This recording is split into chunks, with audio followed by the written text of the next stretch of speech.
जैसे ही पिंजरे में बंद तोते ने शाहबाज कलंदर को देखा, वो जोर से बोला, ए कलंदर, अगर तुम्हें जंगल में कहीं तोते मिले तो बस इतना कह देना कि मैं कैद में हूँ। कलंदर ने उसे गौर से सुना, फिर नरमी से जवाब दिया, ठीक है, अगर मुझे वो मिले तो जरूर कह दूंगा। कई दिनों की मुसाफित के बाद शाहबाज कलंदर को एक हरे भरे दरख्त पर तोतों का झुंड दिखा। वो रुके और ऊंची आवाज में बोले, तुम्हारा एक साथी कैद में है, उसने तुम्हें सलाम भेजा है और कहा है कि वो तुम्हें बहुत याद करता है।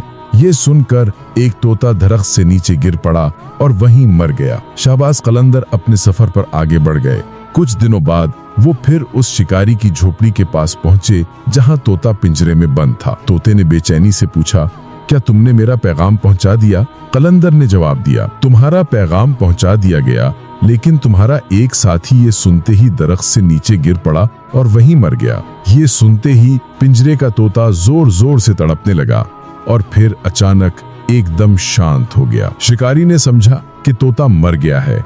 उसने पिंजरा खोला और तोते को बाहर फेंक दिया। तभी तोते ने पंख फैलाए और उड़कर एक दरख्त पर जा बैठा। शाहबाज कलंदर ने मुस्कुराते हुए शिकारी से कहा, कई बार आजादी हासिल करने के लिए ताकत की नहीं, समझदारी, सब्र और चालाकी की जरूरत होती है।